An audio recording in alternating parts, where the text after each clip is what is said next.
Hello friends, welcome back to New Homeopathy. मैं इस YouTube channel पर बीएचएमएस के सभी कॉम्प्लिकेटेड टॉपिक्स को इजी तरीके से समझाता हूं और उनके नोट्स भी प्रोवाइड करता हूं। अभी तक हमने पूरी मटेरिया मेडिका कवर कर चुके हैं।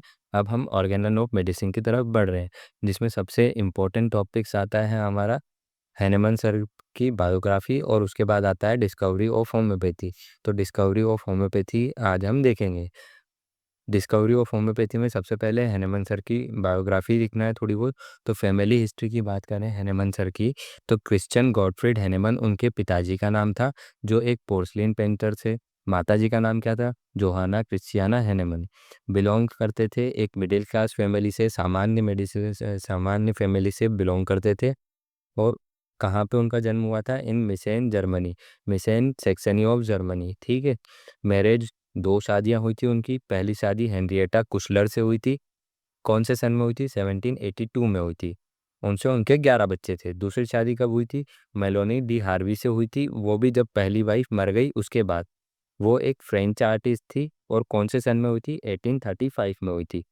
मेडिकल ट्रीटमेंट की बात करें हैनेमन सर के टाइम पे, तो हैनेमन सर के टाइम पे जो मेडिकल ट्रीटमेंट था वो बहुत ज़्यादा अनसेटिस्फैक्ट्री था और बहुत ज़्यादा हार्मफुल था। कैसा ट्रीटमेंट होता था?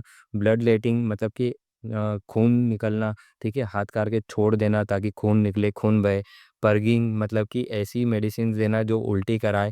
यूजेस ऑफ कॉम्प्लेक्स मिक्सचर, ठीक है, कॉम्प्लेक्स मिक्सचर का यूज़ करना। तो उस टाइम पे जितना इंसान बीमारी से परेशान होता था, उससे कहीं गुना ज़्यादा वो मेडिकल ट्रीटमेंट के द्वारा ज़्यादा परेशान हो जाता था। हैनमन सर इस चीज़ से बहुत ज़्यादा डिससेटिस्फाई थे, डीपली, बहुत ज़्यादा। और उन्होंने इसी कारण से एलोपैथिक मेडिसिन की जो प्रैक्टिस थी वो छोड़ दी। और उन्होंने क्या किया? उन्होंने रेगुलर प्रैक्टिस छोड़ दी और मेडिकल ट्रांसलेशन का काम चालू किया। मतलब कि जो मेडिकल की बुक थी उनको ट्रांसलेशन का काम चालू किया, क्योंकि उन्हें बहुत ज़्यादा लैंग्वेजेस आती थी। और ये सब उनकी बायोग्राफी में लिखा हुआ है, तो उनकी बायोग्राफी के मैंने वीडियो अपलोड कर दी है, वो आप देख लेना। और उन्होंने साथ में क्या काम चालू किया? रिसर्च का काम चालू किया। मिडिल क्लास फैमिली से बिलोंग करते थे, तो उनके लिए ज़रूरी था कि जीवन यापन कैसे करेंगे। तो उन्होंने ट्रांसलेशन का काम चालू किया। एक बार वो क्यूलिन्स मटेरिया मेटिका नाम की एक बुक को ट्रांसलेट कर रहे थे, जिसमें एक लाइन लिखी हुई थी कि मलेरिया लाइक सिम्टम्स जो है वो सिंकोना बार्ग से क्योर हो जाते हैं, क्योंकि वो जो है कड़वी होती है टेस्ट में। हैनेमन सर इस चीज़ से बहुत ज़्यादा डिसएग्री करते थे कि कोई सी भी चीज़ ऐसे कैसे हो सकता है कि खाने में कड़वी लगती है तो वो मलेरिया को क्योर कर दे। तो उन्होंने अपने आप पे टेस्ट किया। ठीक है, अपने आप पे टेस्ट किया और उन्होंने उस टेस्ट को सही माना। ठीक है, वो टेस्ट जो है वो अपने आप पे खुद पे भी किया और औरों पे भी किया, और वो टेस्ट सही प्रूव हुआ। Hahnemann took cinchona bark in small dosage while healthy. Hahnemann sir ने, जब वो सही साठ थे, हेल्थी थे, ठीक है, स्वस्थ थे, तब सिंकोना बार्क का सेवन किया। सिंकोना बार्क का सेवन से उनको क्या हुआ? सिम्टम्स लाइक मलेरिया आने लगे उनको। मलेरिया के सिम्टम्स आने लगे, जैसे चिल, फीवर, स्वेटिंग। जब उन्होंने बार बार रिपीटेड एक्सपेरिमेंट किए, बहुत सारे लोगों पे किए, अलग अलग पे किए, तो उन्हें सेम रिजल्ट मिला। ठीक है, इससे उन्हें एक आइडिया आया और वो रिवोल्यूशनरी कंक्लूजन पे पहुंचे। एक वो आइडिया क्या था? लॉ ऑफ सिमिलिया उस आइडिया का नाम था। ठीक है, ये वो लॉ पे पहुंचे।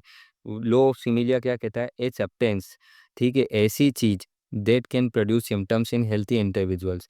ऐसी कोई वस्तु जो सिम्टम्स प्रोड्यूस कर सके हेल्थी ह्यूमन बींग के अंदर, वो जो चीज़ है वही वो सिम्टम्स क्योर कर सकती है सिक इंडिविजुअल के अंदर। जस्ट लाइक अभी हमने सिंकोना बार्क को पढ़ा, सिंकोना बार्क का सेवन करने से हमें malaria like symptoms cure produce हो रहे थे, सॉरी, सिंकोना बार्क खाने से हमें मलेरिया लाइक सिम्टम्स प्रोड्यूस हो रहे थे। तो वही मलेरिया लाइक सिम्टम्स अगर किसी पेशेंट में हमें देखने को मिलते हैं और हम उसे सिंकोना बार्क देते हैं, तो वो मलेरिया उसका क्योर हो जाएगा। ये उस कॉन्क्लूजन पे पहुँचे। और इन्होंने एक बेसिक प्रिंसिपल दिया होम्योपैथी के लिए, और वो उसका नाम क्या था? सिमिलिया सिमिलिवर्स क्यूरेंटर। इसका मतलब क्या होता है इंग्लिश में? Likes let be like, cure by like. ठीक है, फर्स्ट आर्टिकल उन्होंने इसके बारे में छापा। कब छापा? 1796 में। और यही ऑफिशियल बर्थ डेट है होम्योपैथी का। ठीक है, अगर ऑफिशियली कोई पूछे तो 1796 आएगा। तो उनका टाइटल क्या था? Essay on a new principle for ascertaining the curative power of drug. ठीक है, एक ऐसे एक आर्टिकल लिखा उन्होंने, न्यू प्रिंसिपल, नए नियम के ऊपर, फॉर असरटेनिंग, कैसे हम जो है ड्रग्स का क्यूरेटिव पावर जान सकते हैं, उसके ऊपर उन्होंने एक नया प्रिंसिपल लिखा। ठीक है, ये इसका मतलब होगा। और ये उन्होंने उस जो ऐसे लिखा था उसका नाम दिया, ठीक है, जो बुक पब्लिश की थी उसका नाम दिया। पब्लिश काई में हुई थी, ये हॉफलैंड जनरल में हुई थी। और इस आर्टिकल की बात करें तो ये जो है ऑफिशियल बिगिनिंग मान सकते हैं हम होम्योपैथी की, मानते ही हैं, मान सकते क्या है। फर्दर डेवलपमेंट की बात करें होम्योपैथी में, तो फर्दर डेवलपमेंट बहुत सारे ड्रग्स को प्रूव किया गया हेल्थी इंडिविजुअल्स के ऊपर। इसके अलावा हैनेमन सर ने कॉन्सेप्ट लाए, काय काय के कॉन्सेप्ट लाए। सबसे पहले लाए पोटेंटाइजेशन। पोटेंटाइजेशन को हम डाइल्यूशन बोलते हैं, सक्शन बोलते हैं, ठीक है, और डायनामाइजेशन भी बोलते हैं। मिनिमम डोज का कॉन्सेप्ट लेके आए, कम से कम मेडिसिन देना है, सिंगल सिंपल रेमेडी देना है, ठीक है, एक आदमी को एक ही मेडिसिन देना है। 1810 में उन्होंने पब्लिश की थी first edition of organon of rational healing, जो आज हम पढ़ रहे हैं ऑर्गेनन ऑफ मेडिसिन, जिसे हम इंग्लिश में ऑर्गेनन ऑफ मेडिसिन बोलते हैं ना, उसी को जर्मन में ऑर्गेनन ऑफ रेशनल हीलिंग बोलते हैं, ठीक है। ये उन्होंने पहली बार पब्लिश की थी फर्स्ट एडिशन। हम कौन सा पढ़ते हैं, फिफ्थ एडिशन पढ़ते हैं। फर्स्ट एडिशन कब आया था, 1810 में आया था, ठीक है, सॉरी। इसके आगे अगर हम सिग्निफिकेंस की बात करें तो होम्योपैथी का क्या क्या सिग्निफिकेंस रहा है, तो होम्योपैथी जो है वो डिस्कवर हुई थी, ठीक है। इसके कारण बहुत जो ट्रीटमेंट था वो जेंटल हो गया था, सेफ हो गया था, मतलब इससे किसी की जान नहीं जाती थी, और होलिस्टिक अप्रोच यूज़ होती थी। Homeopathy continues to be practice worldwide based on this principle, मतलब कि हैनेमन सर के प्रिंसिपल पे, law of similia similibus curentur, law of dynamization, और इन सब को लेके होम्योपैथी वर्ल्ड वाइड प्रैक्टिस की गई, ठीक है। Thank you. अगर ये वीडियो आपको पसंद आई हो तो प्लीज़ हमारी वीडियो को लाइक करें, शेयर करें अपने दोस्तों के साथ, ताकि ज़्यादा से ज़्यादा बच्चों की मदद हो सके, और सब्सक्राइब करें हमारे चैनल को ताकि ऐसी ही हम वीडियो लाते रहें। Thank you.